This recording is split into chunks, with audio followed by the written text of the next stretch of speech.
les séries de Canal Académie.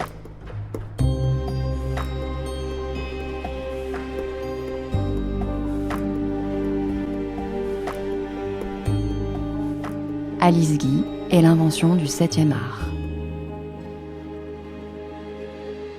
Épisode 3. Une exception dans son genre. S'il est vrai que nous sommes plus habitués à voir des femmes devant la caméra, l'histoire du cinéma nous apprend que certaines femmes ont pourtant su se créer très tôt une place derrière la caméra. Alice Guy est de celle-ci.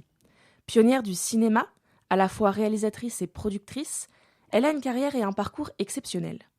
Si cette question de la place accordée aux femmes dans le cinéma a traversé les âges, l'exemple d'Alice Guy est particulièrement inspirant pour toute une lignée de femmes cinéastes qui lui ont succédé. Brigitte Rollet, enseignante et chercheuse en études filmiques, spécialiste des questions de genre à l'écran, est aujourd'hui au micro de Canal Académie. Brigitte Rollet, bonjour. Bonjour. Vous avez écrit en 2017 un livre qui s'intitule « Femmes et cinéma, sois belle et tais-toi », dans lequel vous interrogez l'évolution de la place des femmes dans l'industrie du cinéma.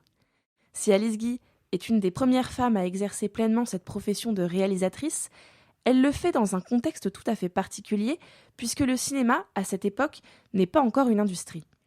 Est-ce que c'est cela qui a permis qu'on laisse, au tout début du XXe siècle, une femme réaliser des films ? Alors, on sait très bien, et la France n'est pas une exception, exceptionnellement, que moins un secteur est organisé, plus les femmes ont de chances d'y réussir. Mais je reviendrai quand vous dites le cinéma n'était pas encore une industrie. Le cinéma était une industrie, mais n'était pas un art. C'est ça la différence. C'était une industrie au sens où il y avait des enjeux industriels avec des rivalités technologiques entre la France et les États-Unis, par exemple, mais d'autres pays aussi, qui font que on ne pensait pas à l'avenir du cinéma comme un moyen de raconter des histoires. Et c'est là où Alice Guy apporte des choses, puisqu'elle dit, plutôt que simplement montrer ce qu'on peut faire avec une caméra, moi, je voudrais raconter des histoires. Donc, en fait, cette distinction malrosienne, le cinéma, art et industrie, il est une industrie, mais qui n'est pas l'industrie du spectacle que l'on connaît aujourd'hui. En tout cas, pour revenir à votre question, les tout débuts ont permis à des femmes d'atteindre des positions, et ça, c'est important de le souligner, qu'elles n'ont pas retrouvées depuis. Donc, c'est-à-dire que quand une femme fait quelque chose aujourd'hui et que tout le monde dit « Oh, la première femme », oui, non, c'est pas la première déjà, puisqu'il y a eu, dès le début, les femmes ont occupé tous les postes. Et ça, je pense que c'est essentiel de le rappeler, puisqu'il n'y a rien qu'elle n'ait fait. Donc, Alice Guy, à un moment où personne n'y croit au cinéma, y compris les frères Lumière qui disent « Bon, il n'y a pas d'avenir là-dedans ».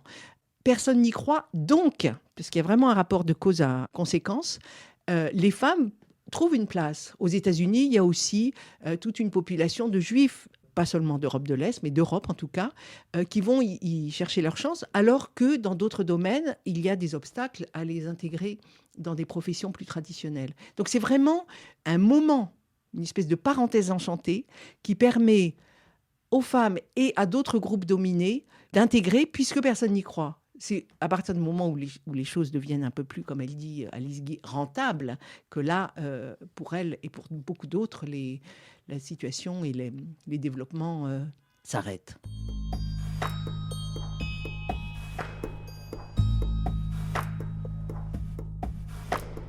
Rapidement, dans l'histoire du cinéma, les femmes ont une place, mais c'est une place qui est devant la caméra, dans des rôles souvent assez stéréotypés aussi.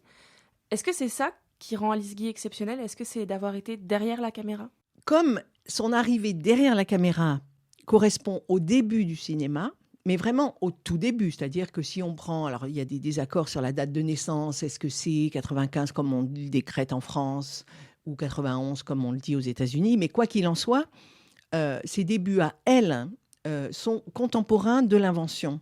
Donc en fait, l'invention du cinéma se fait avec une espèce de recyclage, je dis recyclage parce que c'est vraiment ça, de construction genrée, du masculin et du féminin, qui viennent d'autres arts, que ce soit l'art de la scène, l'opéra, le théâtre, la littérature, la peinture, c'est-à-dire qu'on est dans une répartition qui est très normée, très traditionnelle, et je dis souvent que si le cinéma est une des plus grandes inventions à mes yeux du XXe siècle, en termes de représentation, c'est un art vieux. C'est-à-dire qu'il va reprendre sans le questionner les constructions.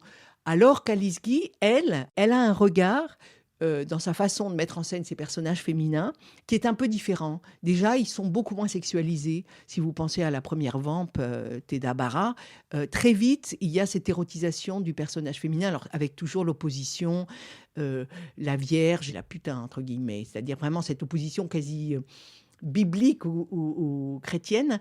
Et en fait, il est très rare chez Alice Guy de voir des femmes dont la plastique est mise en avant, plus ou moins dénudée, puisqu'on est quand même au début du XXe siècle. Mais Theda Bara, par exemple, quand on voit des représentations d'elle, il y a toute une suggestion un petit peu sensuelle et lascive qu'on n'a pas du tout chez Alice Guy. Donc, on peut s'imaginer, même si elle ne parle pas nécessairement de ça, on peut s'imaginer qu'elle avait envie de raconter autre chose, de mettre en scène d'autres images. C'est intéressant parce qu'on parle beaucoup de La Fée aux choux, qui est ce film où il y a une fée. Alors, cette façon de prendre le contre-pied un petit peu de cette histoire, les enfants naissent dans les choux. Donc, on pourrait dire que la maternité, c'est une histoire de femmes, enfin, même si c'est discutable. Enfin, dans les faits, ce sont encore les femmes qui portent les enfants. Par rapport à La Fée aux choux ou par rapport à Madame à ses envies, où c'est encore une femme enceinte qui a déjà procréé, puisqu'il y a le pauvre mari qui pousse le berceau. Donc, en fait, on est dans un féminin qui ne déroge pas à ce que les gens imaginent. Ce sont des mères, même les méfaits du féminisme, ou je ne sais plus si c'est exactement ce titre-là, où on voit un renversement, c'est-à-dire que les femmes occupent des rôles d'hommes et vice-versa. On est quand même dans une conjugalité d'hérosexuels traditionnelle. Donc, en fait, d'une certaine façon, elle ne sort pas du cadre qui est celui de son époque, malgré tout, mais elle donne, dans Madame à ses envies, qui est vraiment un film que j'aime beaucoup, que j'utilise dans le cadre de mes cours, elle montre cette femme qui se comporte pas comme une femme devrait se comporter. C'est-à-dire qu'une femme ait envie de manger des fraises quand elle est enceinte, c'est une chose. Qu'elle veuille voler le hareng d'un clochard, boire l'absinthe de quelqu'un ou fumer une pipe d'un marin, en plus, il y a tout quelque chose par rapport à la dimension buccale qu'on peut lire aujourd'hui avec d'autres lunettes.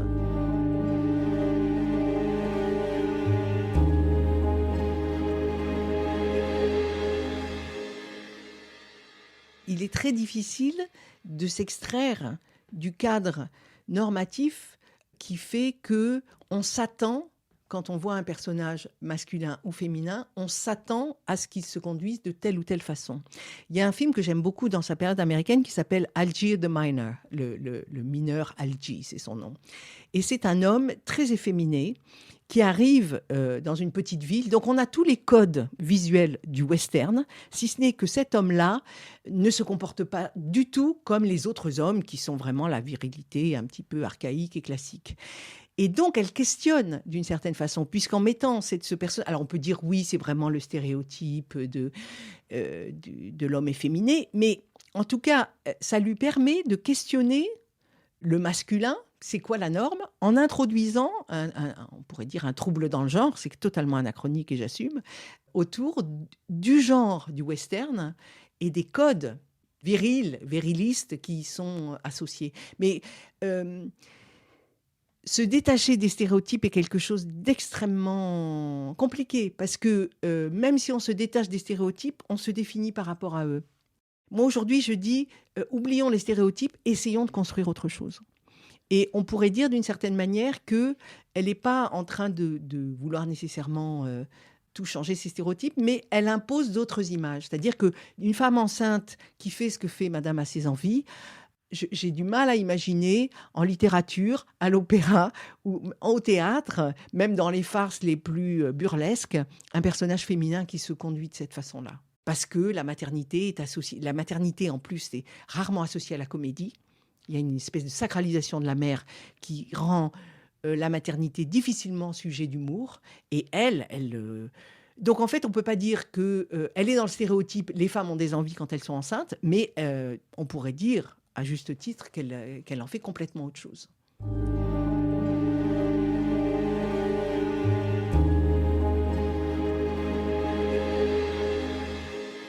Malgré tout ça, malgré tous ces films et ces sujets très innovants, très différents des réalisateurs qui lui sont contemporains, Alice Guy, elle semble avoir été un peu oubliée des études de cinéma et même de l'histoire de celui-ci.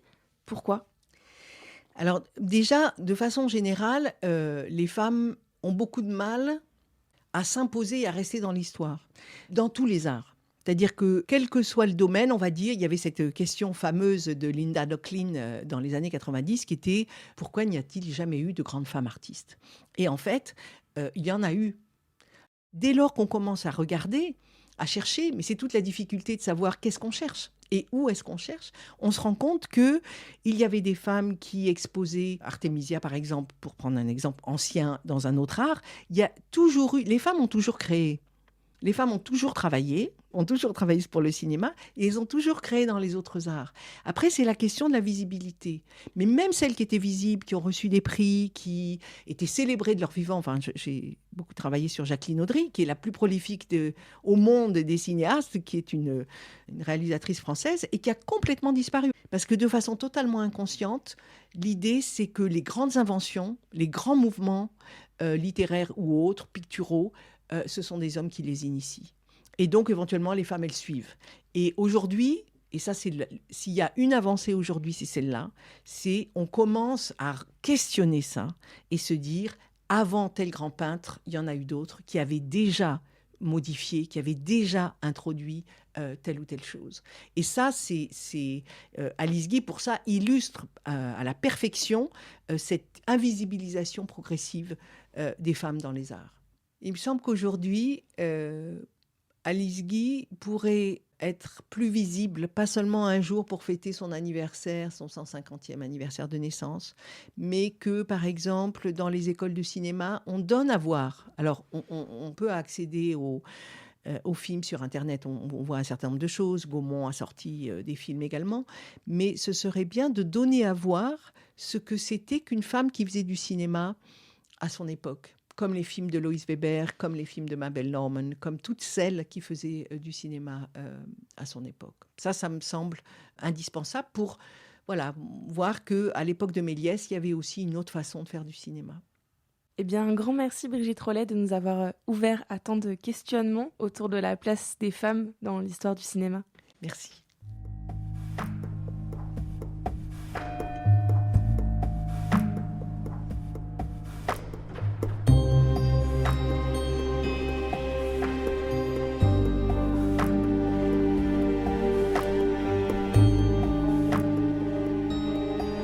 Cette série vous est proposée par France Mémoire pour les 150 ans de la naissance d'Alice Guy. Canal Académie.